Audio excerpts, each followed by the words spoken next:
Good morning, everyone. So I will be presenting 2 cases of juvenile glaucoma in which there were other findings other than the increased intraocular pressure and the glaucoma.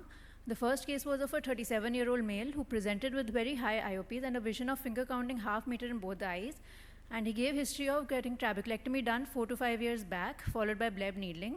He was lost to follow-up since the last 4 years, and there was no other positive family history. Both eyes had similar findings. In both eyes, the pupil was mid-dilated with ectropion UVA with neovascular NVI present. The angles were open with intermittent goniosynic. There was a bleb in the supranosal quadrant in both the eyes, which was encysted and congested. And these are the fundus photos. Now, the photos were taken once some amount of treatment has already been started. In the right head, we can see that the disc was of near total cupping, and the vessels had perivascular sheathing. Few laser spots can be seen as laser had already been started for the NVI.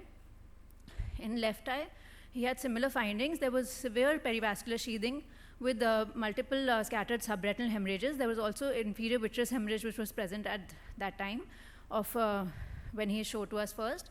His systemic investigations were ordered, thinking that it might be vasculitis induced, looking at his age, 37 years, or it might be CRVO, late resolving CRVO, or late onset CRVO. And the investigations, however, all came out to be normal, other than a slight increase in the cholesterol.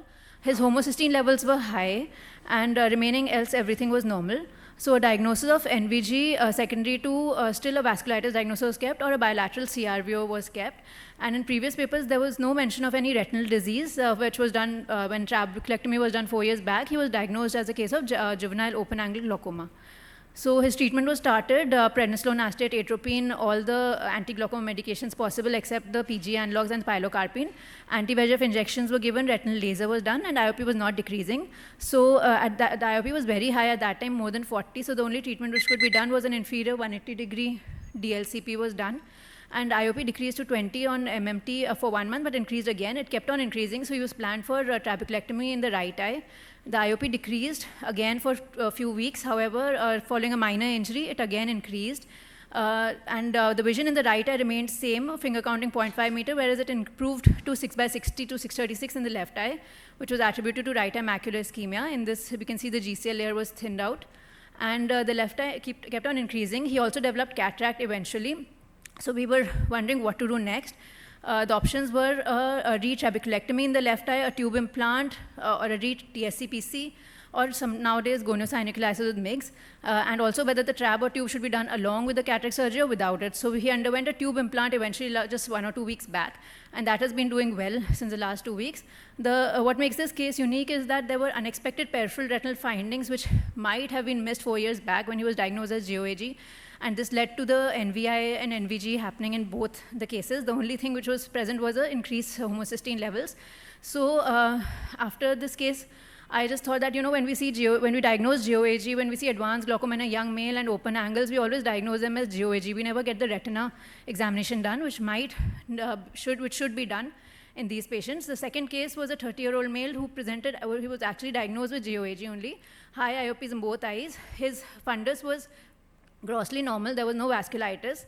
The only finding which we could see when we did an OCT macula was the presence of this retinoschisis, which was either a juvenile retinoschisis or a retinoschisis induced by high IOP. We don't know, but there was some associated finding along with the advanced glaucoma. He was just 30 years of age with very advanced glaucoma. So the point to remember, which I feel, was that in all young patients presenting with high IOP, retina examination should not be missed, including a peripheral retinal examination. That should also be done. Thank you. Yeah, very nice cases, Prerna.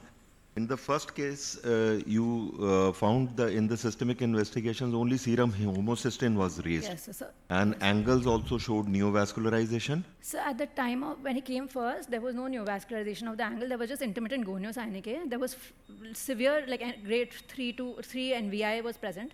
But NVA was not present. But eventually he did develop, closed angle, NVA and closed angle. Okay. Because the NVI kept on coming back again and again. He's already received around 7 to 8, in the last 1 year, 7 to 8 injections of anti-VEGF, because the NVI kept on coming every 1.5 months.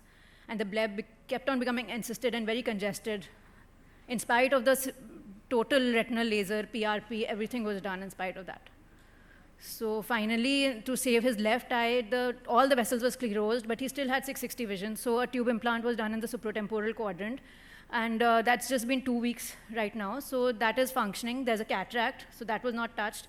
But it's functioning well for now. The pressure is around 8 to 9 millimeter mercury on no AGM. So for now. So it's well controlled. For now, sir. But you didn't think about doing combined surgery because No, of the pressure cataract was also? in 40s on Dimox, all the. So this was therapies. most probably post venous occlusion, neovascularization, neovascular glaucoma in Yes, this sir. patient. Yes, sir. Yeah. Okay.